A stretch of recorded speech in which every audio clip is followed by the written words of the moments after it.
Have you ever wondered what secrets your roommate is hiding? Is your roommate trustworthy?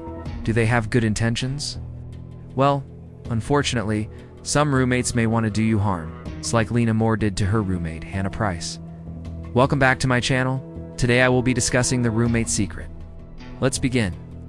Our story begins in 2014 in the beautiful city of Portland, Oregon. Hannah Price was a 23-year-old college student studying at Lewis and Clark Pacific University. She was a happy-go-lucky girl with big dreams. She would graduate that year and hoped to get into a prestigious program where she would study abroad in France. She told her mom, "I think I really have a chance this year." Fingers crossed, her mother was proud of her. She always had been. Ever since Hannah was little, she would talk non-stop about traveling the world, learning new languages and making an impact. Her mother knew Hannah would accomplish anything she put her mind to. But first, she had to finish up her last semester. And luckily, she had her best friend, Lena Moore, by her side. They had met freshman year. Instantly clicked. Wow. They lived together in an apartment off campus and shared everything. Boys, classes, their hopes and dreams for the future. Hannah told her mother she couldn't imagine doing life without Lena. In early March, both girls had big things coming up. Hannah had a job interview for an internship in France. Lena had an interview for a teaching position. She was eager to start her career. But in reality, there was a jealous streak hidden inside of her. She wanted those opportunities, but she wanted them for herself. On March 2nd, 2014, Hannah came home from class around 4 p.m. She had just finished a group project with a cute French guy named Antoine. She had a crush on him. She'd been talking to him online for months. Finally, he had transferred to her university. Now he was her lab partner. Hannah was ecstatic. She walked into the apartment and excitedly told Lena all about their conversation. She bragged, "He wants to go to Paris together." Lena responded by rolling her eyes. She got annoyed whenever Hannah talked about Paris. It was her dream. But Lena also wanted to go. And deep down, she felt resentful that her friend got to live it, and she was stuck in Portland. Later that evening, Hannah received an email saying she got the internship. She couldn't believe it. She told Lena over and over again, "This is it. My dream is coming true." Lena acted excited for her. She helped her pack. She encouraged her to call Antoine so they could plan their trip. At midnight, they had a movie marathon, ate popcorn, laughed and dreamed about the future. The next morning, Hannah woke up bright and early to get ready for her flight. She would be leaving for Paris in just 2 weeks. She told Lena, "Thank you for being the best roommate a girl could ask for." She gave her a tight hug. Lena replied, "You're welcome. Come back and visit soon." But in reality, Lena's mind was filled with hatred. She wanted to scream, "Don't go. Don't leave me alone." But she didn't. She watched her best friend leave, and then she did something she would regret forever. That night, Lena went to a bar. She drank until she blacked out. When she woke up, she remembered nothing. She stumbled home, climbed in bed, and fell asleep. Then suddenly, in the middle of the night, she heard a noise. She turned to her right and saw Hannah standing in front of her bed. She was holding her backpack. She looked confused. Lena asked, "What are you doing? You're awake," Hannah replied. "I couldn't sleep. We leave in 2 weeks." Nervous, Lena snapped. She yelled, "Why didn't you tell me you weren't leaving? You promised you wouldn't go without me." Hannah was stunned. She had no idea what Lena was talking about. But then she realized what time it was. She whispered, "Sorry, I didn't mean to wake you. Go back to sleep." Lena started to calm down. But as soon as Hannah turned away, she lunged at her. She tackled her and screamed, "You're going?" They started fighting. Lena hit Hannah over the head with her laptop. Hannah passed out. Lena kept punching her. Then she grabbed a rope and strangled her until she stopped moving. When she finally let go, she looked down and realized what she had done. She had killed her best friend. Lena went to the bathroom and splashed cold water on her face.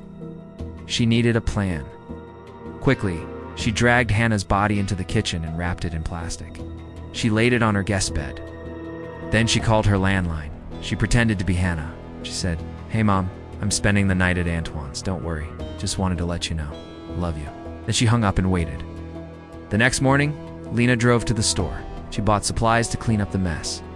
She scrubbed the walls and the floor. She tried to remove the smell of blood. She washed her sheets and comforter. Then she went to the laundry room and did several loads of wash. All the while pretending to be sad, she cried. She paced back and forth. She kept saying, "Where are you, Hannah?" By the time she got back to the apartment, the police had arrived. On March 2nd, Hannah Price was officially reported missing.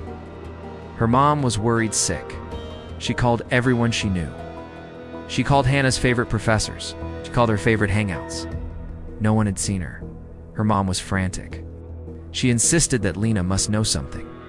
Over the next few days, Lena became a local hero. She held press conferences. She handed out flyers. She organized search parties. Every time a reporter asked her questions, she broke down. She cried. She claimed, "I miss my best friend. I just want her to come home."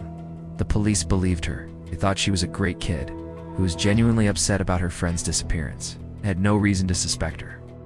They continued searching, but Hannah was nowhere to be found. Meanwhile, Lena returned to the apartment every night. She stayed in Hannah's room. She cried herself to sleep. 2 weeks passed. The media moved on. But Lena still held on to hope. She kept waiting for Hannah to walk through the door. She told her mother, "You can't give up. She's my best friend. I won't let anything happen to her." But deep down, she knew that she was the reason Hannah was gone. She had killed her. Then suddenly, one afternoon, the police arrived with a search warrant. They had new evidence. They searched the apartment and found blood. Not just anywhere, right underneath the baseboards. It was fresh. They took samples and ran it through the system. It was a match. The blood belonged to Hannah. They brought Lena in for questioning. She confessed to everything. She told the police, "We were watching TV. I fell asleep. And then I heard a noise. I turned around and saw her standing there. She had a knife. She said, 'Lena, it's over.' And I panicked, grabbed a gun and shot her." The police were confused. They had no idea what Lena was talking about. They kept asking questions. And that's when she told them about the fight. She explained how she killed Hannah in a fit of rage and buried her body in the forest. The police thanked her for her cooperation and immediately drove out of town. They followed Lena to the exact spot where she buried Hannah. It was a shallow grave. It was covered with leaves. But when they dug down, they found the truth. It was a struggle. But eventually they pulled Hannah's body from the ground.